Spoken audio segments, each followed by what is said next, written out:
Tonight, Luka Doncic plays his former team, the Dallas Mavericks. Back on February 2nd, the Dallas Mavericks shocked the whole world and they traded Luka Doncic for Anthony Davis. Now, this game tonight is one we all have circled on our calendars. And me personally, I ain't gonna lie, I expect Luka to go crazy tonight. I'm not gonna lie, I expect Luka to go crazy. One reason I expect him to go crazy is because I'm pretty sure he wants to make Nico Harrison regret ever trading him. You know what I'm saying? Nico Harrison traded him at 1 in the morning without telling anybody. That's the part I personally don't like. They didn't inform anybody beforehand that they was going to trade Luka. Obviously, Luka was the franchise guy in Dallas, and Nico don't tell the coach, he don't tell anybody. He just makes the move on his own with Rob Pelinka. Nobody expected this to happen. Luka was going to opt in. He was going to sign the extension this summer. But Nico traded him before Luka could even have the chance to even see the extension from the Dallas Mavericks. We was all shocked, I'm not gonna lie. But he also stated that he think that this move helps them win now and later on. I just don't believe that. Personally, I just couldn't believe that because I'm not trying to talk bad about Anthony Davis. He's a great player, especially when he's healthy. I think he's a top 3 center when he's healthy, man. He's amazing. He's probably a top 5 player when he's healthy because he could do it on both ends. But my thing is, he doesn't stay on the court as much as you would like him to. That's just the obvious. That's just the truth. You know what I'm saying? That's just the truth. I hate to say it, but it's the truth. He just doesn't stay on the floor. Now, Luka has been off the floor a lot this season, but you look at Luka's playoff performances. Come on now, he's always there. He's always healthy for the playoffs. So, and Luka literally took them to the finals last season. Like, that was so fresh. Like, him and Kyrie literally just got to the finals, and the chemistry between Luka, Kyrie, and the Mavs just looked so amazing this season. I did not expect them to make any moves. And I got so many videos back in the past of me just saying, like, the Mavericks is doing well. They don't even need to make any moves. Like, I got so many videos this year of me saying the Mavericks is a problem. You know what I'm saying? I love the Mavericks and how they was constructed. I feel like the Mavericks built the perfect team around Luka. Everything's built around Luka. And I was just so shocked that they traded him at 1 or 2 in the morning. Like, I couldn't sleep that night. I was so shocked. I want to talk more about the Lakers now, okay? On Saturday, they played the Denver Nuggets, and they looked great. JJ Redick had the Lakers looking great, man. Defensively, the Lakers was playing physical. The Lakers was playing very good defensively, and they beat the Denver Nuggets by 23 points. They beat them 123-100. I was shocked. I'm like, okay, the Lakers is looking good. But other than the Lakers looking good, Luka looked good. Luka looked his most comfortable as a Laker. Now, this is impressive because before this game, the Lakers struggled mightily against the Nuggets, both in the playoffs and in the regular season when they had Anthony Davis. It seemed like the Lakers just could not defeat the Denver Nuggets. But obviously, you know, that was a different story Saturday. They blew him out by 23. Also, Luka Doncic had his best performance in the Lakers uniform. Luka scored 14 points in the first quarter and ended the game with 32 points, 10 rebounds, 7 assists, and he also had 4 steals, y'all. Like, y'all be saying Luka don't play defense, but Luka had 4 steals out there, y'all. He was getting them. And Luka also shot 10 for 22 from the field. And he also shot 4 from 9 from the 3. So Luka just looked very comfortable on Saturday in Denver, man. It was a great game for the Lakers all around, not just for Luka, but the whole starting lineup for the Lakers looked great. Bron had a great game. Rui actually had a great offensive night. Austin Reeves did his thing. But we didn't see much from the bench. That's my biggest worries. I think my biggest worries for this team is big man, because they big man is Jackson Hayes and Alex Len, and they don't have a really deep bench. They don't have a really deep team right now. Their 7 best guys isn't all that. You know what I'm saying? They need to really look to make some moves this offseason. A lot of people, I see people saying that they think the Lakers can go all the way this season.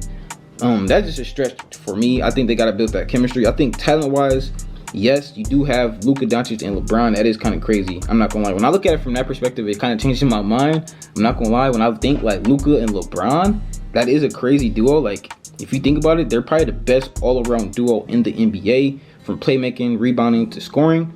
But, like, they got holes in this lineup. You know what I'm saying? Like, they got a lot of holes. But they did look good defensively last night with, you know, Jared Vanderbilt. All them guys was playing very good defense in Denver. But is that going to be every night? Is these guys going to, you know what I'm saying? So it's a lot of questions.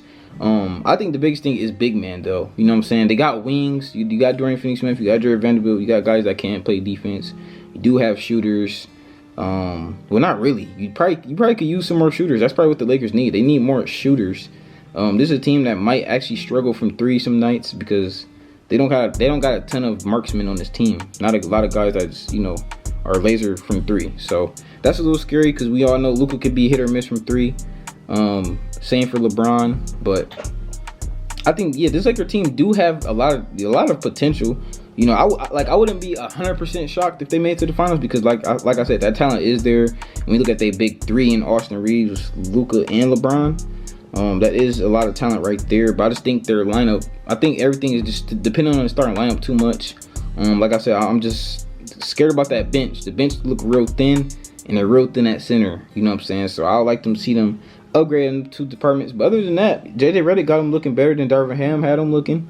I know their record isn't all that, but you know, when you look at how they playing defense and stuff like that, and how JJ Redick is just having them playing, it got you looking at JJ Redick like, okay, man, you doing your thing. Like, we ain't think you was gonna come from podcasting to being a great head coach right away. I think for this being his first season, we gotta give him props. We gotta give JJ Redick some props.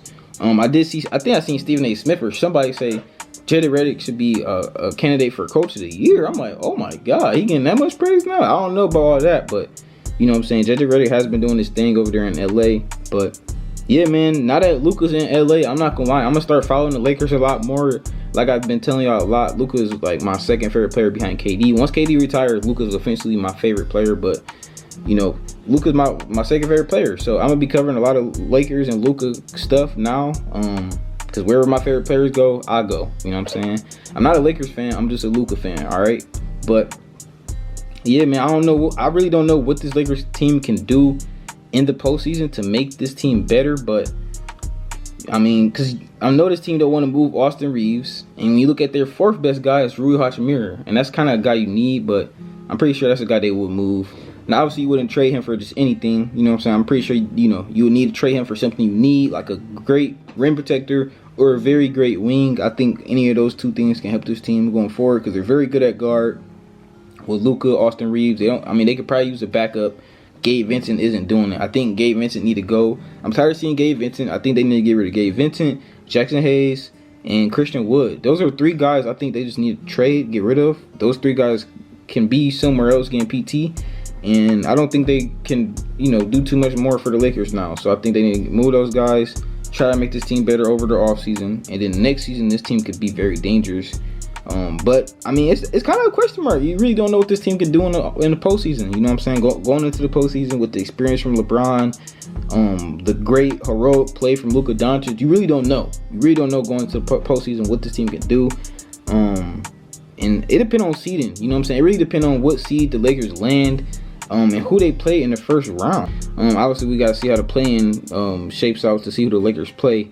But as it's looking right now, the Lakers is going to have a decent spot in the rankings. They should be anywhere, in my opinion, the Lakers should end the season anywhere from 4 to 6, and I think that's good for them. Obviously, they don't want to see OKC in the first round. They probably don't want to see Denver. So if you get in that 6th spot, that's not too bad. If you see Memphis in the first round, I can see the Lakers winning against Memphis in the first round. So I honestly think the Lakers actually has a chance to get out of the first round depending on who they play. Obviously, if you play at Denver or OKC, that's going to be a very challenging series, but it's going to be a very good series too. I think Luka and LeBron is going to take anybody to 7 or 6 games, in my personal opinion. So yeah, I actually do want to see this happen. I want to see how they play out, and I think that's going to be the most interesting team going into the playoffs. I just want to see how well they play, how well can they gel, how fast can they gel, especially going into the postseason. A lot of these games going forward got a lot of meaning to them, man. They need a lot of these games for seeding. So yeah, man, you guys let me know down below in the comments how you feel about Luka. What y'all think his stat line gonna be tonight? I feel like Luka's gonna drop a 30-point triple-double. Maybe not triple-double. Luka's gonna at least drop 30, minimum. Luka's gonna at least drop 30 points tonight. He gotta get his revenge against the Dallas Mavericks. They should never traded him. They're gonna regret trading Luka tonight, y'all. I'm telling y'all. Hope you guys enjoyed today's video. If you did enjoy today's video, do me a big favor, smash that like button and leave me a comment on what you like to see next, or like I said, on how you feel about the new Lakers, or what you think Luka gonna drop tonight. I love you guys. I'll see you in the next video. You dig?